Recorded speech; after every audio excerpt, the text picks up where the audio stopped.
Matematika selalu menjadi momok yang menakutkan bagi kebanyakan orang. Padahal, secara prinsip matematika adalah sebuah metode dalam berpikir dan bernalar. Dengan matematika, manusia dapat memutuskan suatu ide benar atau salah.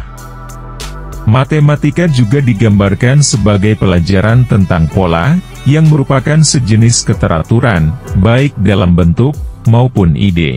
Dan pola, telah menjadi bagian penting dalam perkembangan ilmu sains.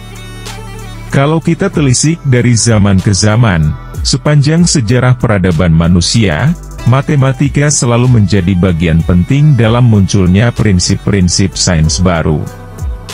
Mulai dari teknologi komputer, astronomi, strategi perang, peralatan komunikasi, strategi permainan, dan banyak yang lainnya.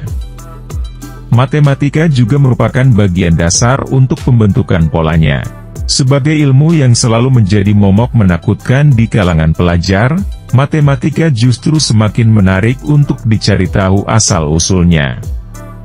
Lalu bagaimana ia berperan dalam peradaban manusia?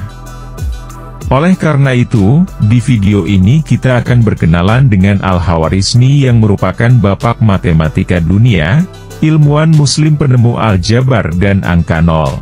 Sebelum kita lanjut ke pembahasan berikutnya, alangkah baiknya kita dukung channel ini dengan cara like, subscribe, komen, dan aktifkan loncengnya agar tidak ketinggalan informasi video-video lainnya dari channel ini. Terima kasih.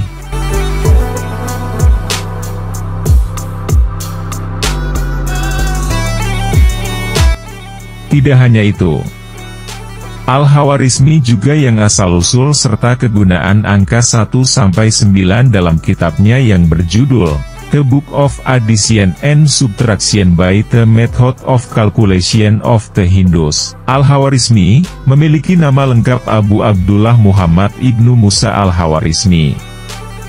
Ia lahir di sebuah kota kecil bernama Khawarizm yang saat ini dikenal dengan nama Khiva, Uzbekistan, yaitu pada tahun 780 Masehi.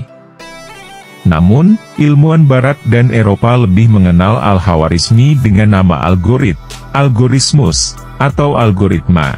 Saat masih kecil, orang tua Khawarizmi membawanya pindah ke sebuah daerah di selatan kota Baghdad.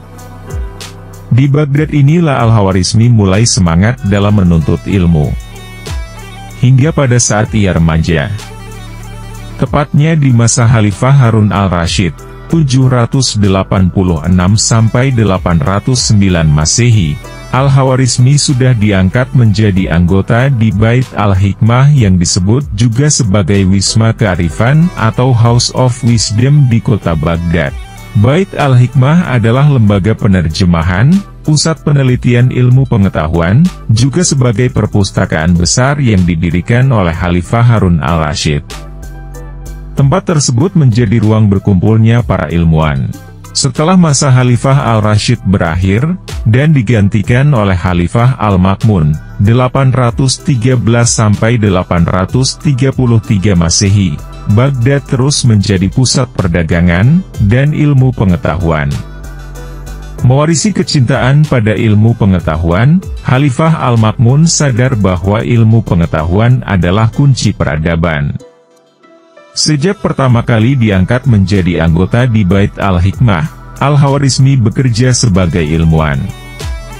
Di sana ia terus belajar banyak ilmu pengetahuan, terutama ilmu alam dan ilmu matematika.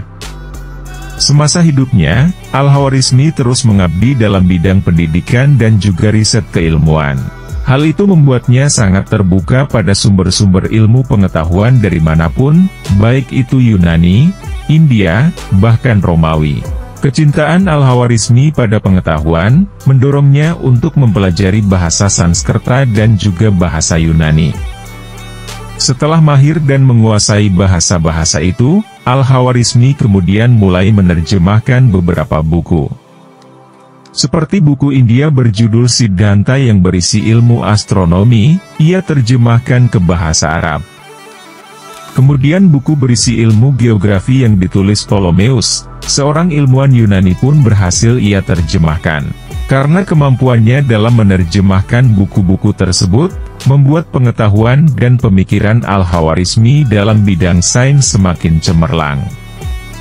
Keterbukaannya dalam mengadopsi ilmu-ilmu pengetahuan dari manapun, membuat Khawarizmi melahirkan banyak karya. Nah, karya terbesarnya adalah Al-Jabar. Bukunya yang berjudul Al-Kitab Al-Mukhtasar fi Hisab Al-Jabar wal Muqabalah, The Compendious Book on Calculation by Completion and Balancing, menjadi pondasi penting dalam Al-Jabar di era modern. Al-Jabar juga menjadi materi yang banyak dipelajari di dunia sampai saat ini. Karyanya ini tidak terlepas dari pemikiran ilmuwan Yunani yang bernama Diophantus. Berangkat dari karya Diophantus tersebut, Al-Khawarizmi menemukan banyak permasalahan dan kesalahan yang cukup sulit untuk dipahami. Dari situlah, Al-Khawarizmi mulai memperbaiki dan menyempurnakan Al-Jabar. Ia mengembangkan tabel rincian trigonometri yang memuat fungsi sinus, cosinus, tangen, kotangen, juga konsep diferensiasi. Karena penemuannya itu, Al-Khawarizmi dinobatkan sebagai Bapak Al-Jabar. Bahkan ilmuwan-ilmuwan Barat pun mengakuinya. Seperti menurut matematikawan Barat, Kranz dalam bukunya yang berjudul The Social Al-Khawarizmi Algebra. Kranz mengatakan bahwa Al-Khawarizmi lebih berhak menyandang gelar Bapak Al-Jabar dibandingkan Diophantus. Al-Khawarizmi juga menjadi orang pertama yang mengajarkan Al-Jabar dalam bentuk elementer. Bukan cuma itu, ia juga dikenal sebagai peletak rumus ilmu ukur dan penyusun daftar logaritma dan hitungan desimal. Al-Khawarizmi juga yang telah mempopulerkan penggunaan angka nol. Ia adalah orang pertama yang menjelaskan kegunaan angka-angka, termasuk angka nol. Nah, karyanya dalam bidang aritmatika ini tertuang di dalam bukunya yang berjudul Al-Jam, wa Tafriq bi Hisab Al-Hind, The Book of Addition and Subtraction According to the Hindu Calculation. Di dalamnya, Al-Khawarizmi menjelaskan tentang penjumlahan dan pengurangan berdasarkan kalkulasi Hindu. Al-Khawarizmi mengenalkan penggunaan angka Hindu mulai dari 1 sampai 9, dan juga 0. Ia juga membahas sejarah angka-angka. Nah, melalui buku-buku karya pemikiran Al-Khawarizmi inilah orang-orang Eropa belajar menggunakan angka 0 untuk memudahkannya menghitung kelipatan 10, 100, 1000, begitu seterusnya.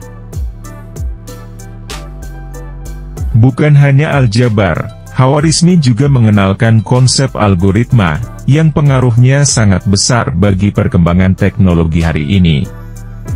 Algoritma adalah ilmu dalam bidang matematika, yang mengajarkan tentang langkah-langkah logis dalam menyelesaikan masalah yang disusun secara sistematis. Algoritma juga jadi jantungnya ilmu informatika komputer. Dari semua karyanya dalam bidang matematika, dan sangat berpengaruh bagi peradaban umat manusia, Al-Khawarizmi pun dinobatkan sebagai Bapak Matematika. Begitulah kiranya gambaran tentang sosok Bapak Matematika kita ini. Tentunya Al-Khawarizmi juga menghasilkan karya-karya yang sangat berpengaruh bagi kehidupan manusia, didasari rasa ingin tahu, dan keterbukaannya terhadap pemikiran-pemikiran asing.